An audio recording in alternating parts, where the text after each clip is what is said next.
Dillon here from Jeanette. I wanted to share a few tips of mine that I've learned over the years. I love to encourage musicians and I love to give lessons. I do it on a regular basis. I tend to give lessons to a lot of people who are beginners, who are just starting.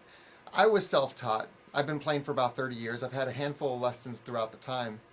And most of it is things that I figured out on my own, a lot of theory, and I got some basics and then I dug into it myself. But what I found over the years is that I developed some habits that just slowed me down, made it difficult, and I wanted to share what I learned and help other people break some of their habits so that they can achieve that next level. We all have levels that we make it to, and then we kind of platform there and we just kind of hang out in one spot. I think every musician kind of does. You always need that little push to get to the next place.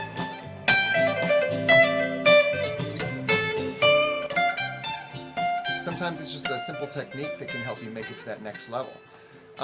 What I want to talk about today is guitar picks. Guitar picks are a great tool. Something that I think there's a lot of musicians out there that don't use them on a regular basis. And myself, I started years finger picking on a nylon string guitar. Someone introduced the guitar pick, really stressed the importance of it, and it is one of my favorite tools. I use it all the time.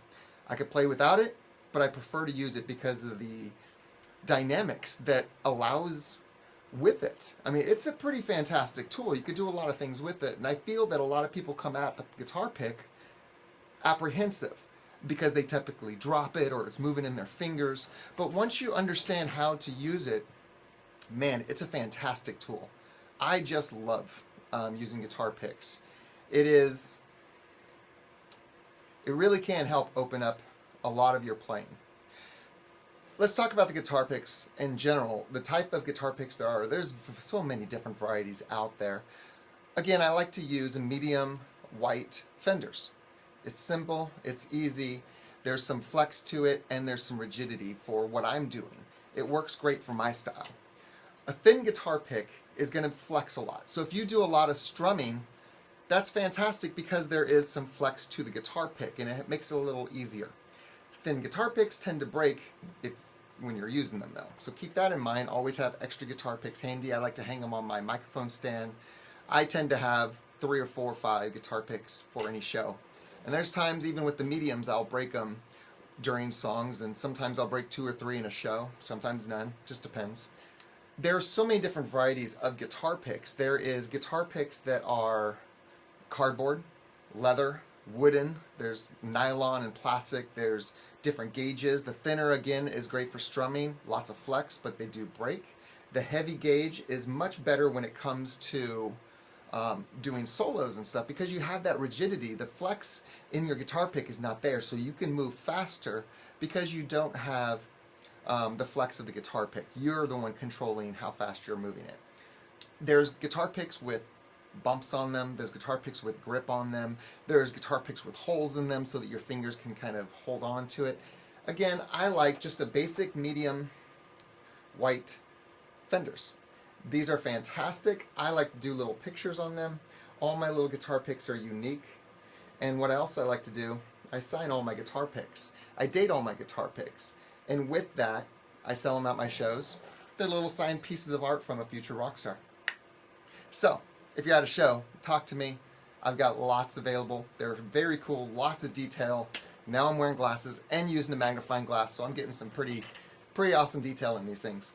So, the proper way that I find to hold a guitar pick, some people tend to hold it with a lot of meat there. When you do that, you're more likely going to knock it out of your hands. What I tend to do is I tend to point my first finger down, my index down. You don't need to have it so close to the tip. Then my thumb, I have it sideways. And with that, it allows me to approach it. My thumb is going to be sideways to the guitar, my finger's pointing straight down. I also like to use what's called hybrid picking. A lot of people who are finger pickers don't want to use a guitar pick. They're, I like using my fingers, there's more options. There's a lot of great things you could do with your fingers, but with the guitar pick, you're able to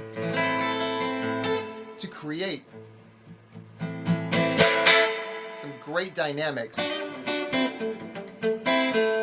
And I use what's called hybrid picking. So I use my other fingers.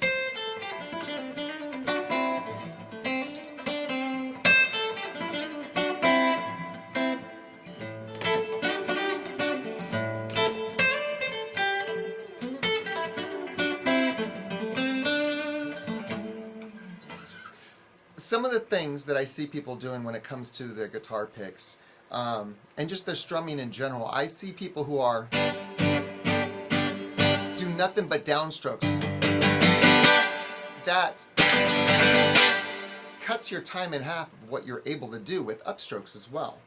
Another one of the things that I see a lot of people doing is they always play the full chord no matter what they're doing.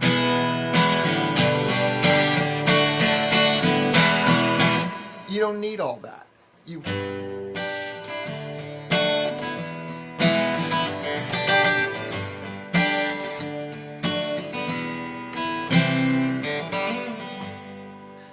don't need to use the entire thing all the time. I like to think about it as a dance, and I like to separate the low end, the high end, because you're able to get a lot more feel out of it and create some better motion. I like to think about the guitar pick as a dance, right? In a way that don't think about it stiffly when you're playing, because if you're always looking down at this hand trying to figure it out, if your hand is in a chord right there, so easy to just play, and you could just kind of, you don't really have to sit down and like stare at what you're doing. Just groove. Dance.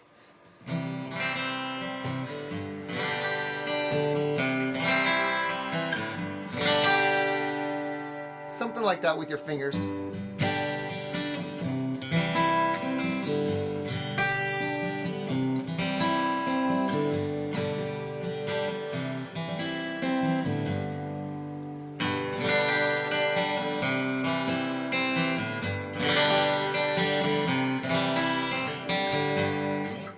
Get so much volume out of it, and one of the things I notice, a lot of people who are using their fingers, their volume level of what they're able to do maintains, right about the medium level. You're able to go quiet or medium. With a guitar pick, you're able to go quiet all the way up to loud, and you can create so much better dynamics. I use it all the time in my songs like that.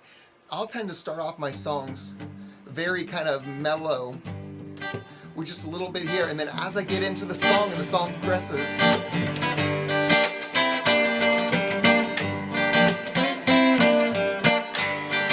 and I tend to bring up the volume within the song as I'm playing it, creating this level of intensity as the song progresses. And then I'm able to drop it right back down and come right back up. Very easy because of the guitar pick. It's a fantastic tool. Really, let's say you write a song specifically for the guitar pick, or learn a song. Not everybody is a songwriter.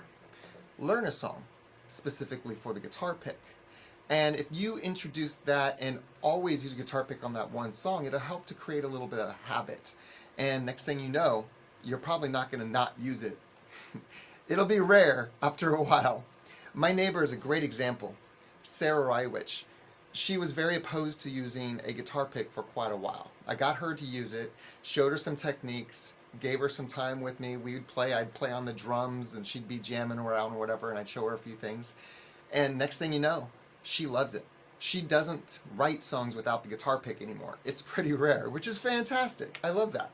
So, makes me feel good to see my tips being applied in different ways by different musicians. I think that's fantastic.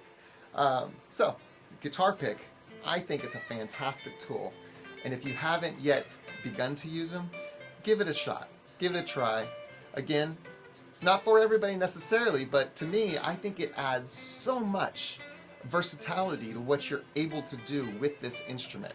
Having a guitar pick in your hand, and again, I use my other fingers, so it's not like I'm not using my fingers. It's called hybrid picking.